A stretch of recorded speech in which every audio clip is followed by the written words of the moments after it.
Wa mchezo namba 184 Young African Sports Club dhidi ya Simba Sports Club, lakini pia afisa habari wa bodi ya ligi kuu Tanzania.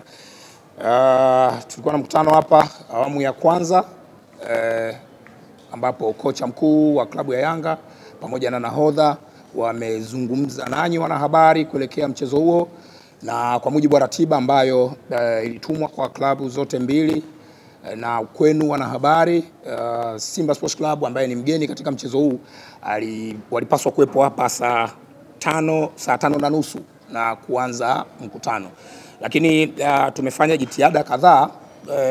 Bahati mbaya sana wahusika wamekuwa hawapatikani kwenye simu, kwa hiyo tunashindwa kuelewa changamoto hasa ni nini mpaka sasa hivi, lakini bado hawajafika kwenye eneo la mkutano.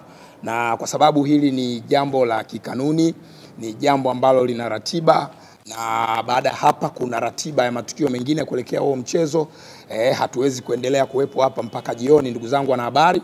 Kwa hiyo nitumie fursa hii kusema rasmi kwamba tunamaliza mkutano wetu rasmi, na kwamba taarifa nyingine zitatolewa hapo baadaye. Kwa hiyo kila kitu kiko sawa, na kwamba tumewakosa Simba Sports Club ili watueleze changamoto, kama kuna changamoto yoyote ambayo wamekutana nayo huko njiani wakiwa wanakuja au la. Kwa hiyo tunaendelea kuwatafuta, tutakapojua nini changamoto tutawajuza kupitia kurasa zetu za mitandao ya kijamii na maeneo mengine muhimu. Kuna swali na hilo jambo jamani? Taarifa ina maswali? Sawa, tusikie swali moja pale. Swali moja tu. Naomba uniruhusu liwe na A na B. Sawa. Swali langu la kwanza ni la kiporo kutoka jana juu ya ratiba ya timu pale uwanja wa Benjamin Mkapa. Ulisema utalitolewa ufafanuzi leo juu ya timu zitakwenda kufanya mazoezi pale kwa muda gani na ni saa ngapi, kama hiyo ratiba ilishapangwa, na ni timu gani itaanza na ni timu gani itamaliza. Hilo la kwanza. Lakini la pili, utaniruhusu tujue kidogo juu ya maamuzi yaliyofanyika jana ya waamuzi. Ni kitu ambacho kimeshtua kwa historia. Ni jambo la kwanza, ni mechi ya kwanza inaenda kuchezeshwa na waamuzi wa nje katika ligi yetu ya Tanzania Bara. Je, uamuzi ulikuwaje? Na je, club ambao ni stakeholders walishirikishwa kwa maana hizi timu mbili? Sasa kwa sababu kanuni hazielezi straight na waamuzi wameshafika. Kiporo cha jana kinahusisha mazoezi. Kwa mujibu wa kanuni, klabu mgeni anaruhusiwa kufanya mazoezi kwenye uwanja wa mchezo angalau mara moja kabla ya siku ya mchezo. Siku ya mchezo ni kesho, na leo ni tarehe 24, na kanuni ile inasema kwamba ni muda ule wa mchezo, ambapo kwa mujibu wa ratiba yetu mchezo utafanyika saa 11 jioni.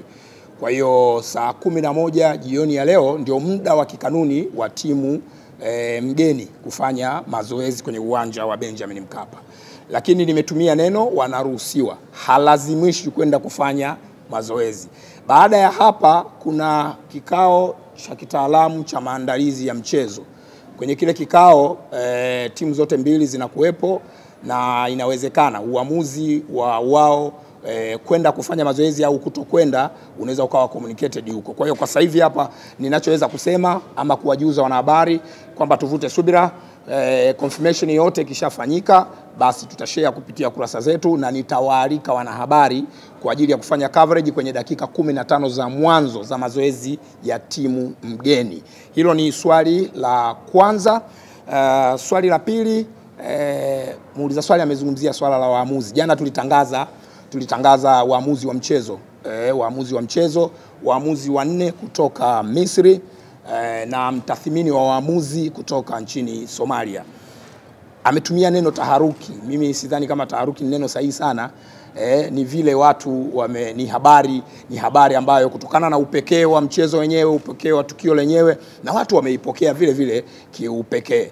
Amesema pia kanuni, muuliza swali amesema kanuni hazisemi chochote kuhusiana na hilo. Ni kweli, kanuni hazizuii TFF kupitia kamati yake ya waamuzi kuleta muamuzi kutoka nje ya Tanzania kwa ajili ya kusimamia mchezo wa ligi.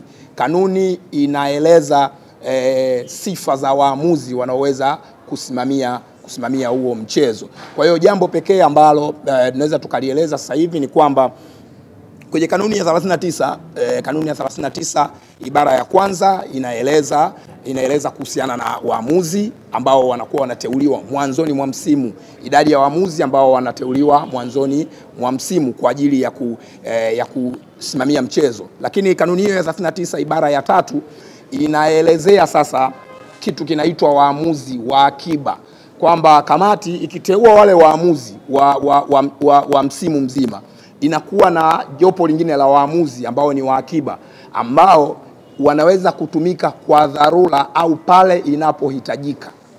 Pale inapohitajika. Kwa hiyo ni kanuni ya 39 ibara ya 3 ambayo inaelezea hilo jambo, kwamba kutakuwa na waamuzi wa dharura.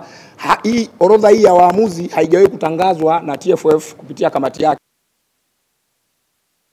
Haijawahi kutangazwa kupitia kamati ya waamuzi ya TFF. Wanayo wenyewe wanaitumia, maana yake waamuzi wenyewe wanajifahamu, wale ambao wameteuliwa kuchezesha ligi msimu huu wenyewe wanajifahamu, na kwamba sasa tunakwenda kwenye mchezo huu waamuzi wametajwa. Kitu kingine ambacho tunaweza kukieleza ili wadau wengine wafahamu ni kwamba waamuzi walioteuliwa ni waamuzi wa kiwango cha juu sana, waamuzi ambao majina yao si mageni masikioni kwetu na wala machoni kwetu. Tumeshawahi kuwashuhudia wakisimamia michezo mikubwa ya ngazi ya klabu ya kafu, lakini pia hata ngazi ya taifa, kwa maana ya michezo ile inayosimamiwa na kafu ya timu za taifa. Lakini pia wameshawahi kufanya vizuri kwenye michezo ambayo inasimamiwa na FIFA. Ni waamuzi wakubwa, waamuzi wenye profile kubwa, wenye uwezo mkubwa, ambao kutokana na kwamba hili ni tukio lenye upekee, dabi ya Kariakoo, sherehe za kukabidhi ubingwa kwa pamoja, mambo haya mawili yametengeneza tukio kubwa sana, tukio kubwa na la kipekee. Si tu waamuzi kutoka nje, kuna mambo mengi sana yataendelea kutangazwa na kuelezwa ambayo yanaendelea kusherehesha upekee wa tukio lenyewe. Suala la klabu kushirikishwa ama klabu kuridhia halipo kwenye kanuni. Waamuzi wanateuliwa na kamati ya waamuzi ya TFF na wanapangiwa michezo na kamati ya waamuzi ya TFF. Kanuni ya 39 ibara ya 8 kama sio 9, siko sure sana hapo, inaeleza sasa kwamba kama klabu haijaridhia maamuzi ama haijaridhishwa na maamuzi, maana yake baada ya mchezo ina siku 3 za kutoa malalamiko yao. Kwa hiyo hakuna sehemu inayotoa nafasi kwa klabu, kiongozi au yoyote kuzungumzia muamuzi kabla. Kanuni hiyo ya 39 ibara ya 8 kama sio ya 9, siko sure sana, inaelezea pia sasa kwamba kiongozi, mchezaji, kocha au mtu mwingine yoyote haruhusiwi kumkataa muamuzi aliyepangwa na kamati ya waamuzi ya shirikisho la mpira wa miguu Tanzania. Haruhusiwi kumkataa, lakini pia haruhusiwi kumjadili wala kumshutumu kupitia vyombo vya habari. Hiyo ni kanuni ya 39 inayoelezea kuhusu waamuzi. Asanteni sana, na kufikia hapo tumefikia mwisho wa mkutano wetu, na tuwatakie kazi njema, tuwatakie maandalizi mema kuelekea dabi ya Kariakoo hapo kesho majira saa 11 jioni.